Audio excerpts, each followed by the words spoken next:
కొబ్బరి తోటలో దయ్యం దావత్. ఒకరోజు ఒక దయ్యం కొబ్బరి తోటలో తన ఇంటి ముందు తిరుగుతూ ఉంటుంది. ఆ దయ్యం నన్ను ప్రతి ఒక్కరూ దావత్ అడుగుతున్నారు. మొన్ననే నా పుట్టినరోజు అయిపోయింది, మళ్ళీ దావత్ అడుగుతున్నారు. అసలు నేను ఇప్పుడు దావత్ ఎలా ఇవ్వాలి? ఒక పని చేద్దాం, దావత్ ఇచ్చేద్దాం. అందరినీ పిలిచి నా కొబ్బరి తోటలోనే భోజనాలు పెట్టేస్తాను, ఇంకా అయిపోతుంది. ప్రతి ఒక్కరూ నన్ను చూడగానే పార్టీ దావత్ అనడం ఆపేస్తారు అని నిర్ణయించుకున్న దయ్యం ఈ విషయం ముందుగా చిట్టిపక్షికి బుజ్జిపక్షికి చెప్పాలని బయలుదేరుతుంది. అలా దయ్యం చిట్టిపక్షి బుజ్జిపక్షి ఉండే చోటికి నడుచుకుంటూ వెళ్తూ ఇలా ఆలోచిస్తూ ఉంటుంది. దావత్కి ఎంతమందిని పిలవాలి, ఏ కూరలు వండాలి, ఈ అన్ని లిస్ట్ నేను చిట్టిపక్షి బుజ్జిపక్షి దగ్గరే తీసుకుంటాను అని అనుకొని చిట్టి బుజ్జి మాత్రం అలా అక్కడ మాట్లాడుకుంటూ ఉంటారు. చిట్టిపక్షి బుజ్జిపక్షి ఇలా మాట్లాడుకుంటూ ఉంటారు. అవును చిట్టి, ఈ దయ్యము దావత్ ఇస్తా అని చెప్పింది, దానికి లిస్ట్ కావాలి, వస్తాను అని అనింది. ఇంతవరకు దయ్యం రాలేదు, దాని లిస్ట్ అడగడానికి అది రాలేదు. అయ్యో, నన్ను కూడా కాల్ చేసి సతాయిస్తుంది. వస్తున్నా వస్తున్నా అనింది, అదిగో వచ్చేసింది. ఇప్పుడు అడుగుతుంది చూడు లిస్టు.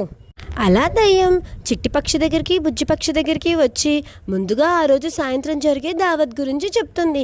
దాని తర్వాత వంటలకు ఏం కావాలో చకచకా నాకు లిస్టు చెప్పండి, అవే నేను వెళ్ళి తీసుకొని రావాలి అని మాట్లాడితే దయ్యంతో ఇదిగో ముందు చికెన్ బిర్యానీ చేయి, దాని తర్వాత వెజ్ తినే వాళ్ళకి వెజ్ పులావ్ చేయి, ఇలా కొన్ని మంచి మంచి ఐటమ్స్ చేయి. నీ పిసినారి బుద్ధి చూపించి తిక్కగా చేసావనుకో రేపు అడవంతా కోడై కూస్తారు నీ దావత్ గురించి అని చెప్తే దయ్యం సరే సరే నాకు అన్నీ తెలుసులే అని లిస్టు తీసుకొని మళ్ళీ నడుచుకుంటూ వెళ్తుంది.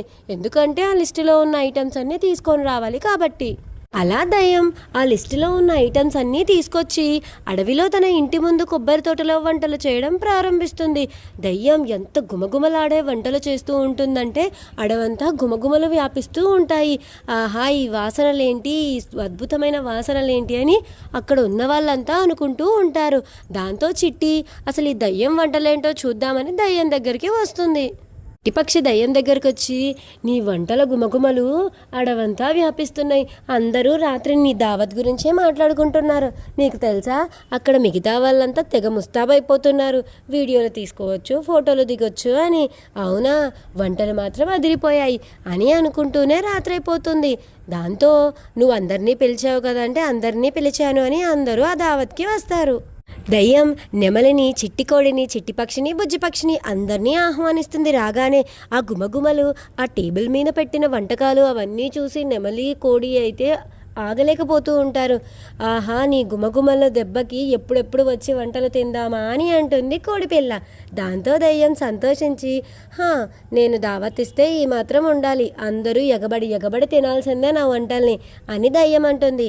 అలా వారందరూ కలిసి కూర్చొని భోజనాలు చేయడం మొదలు పెడతారు. ఇంకా దయ్యం చేసిన వంటల్ని ఒక్కొక్కటిగా మెచ్చుకుంటూ ఉంటారు.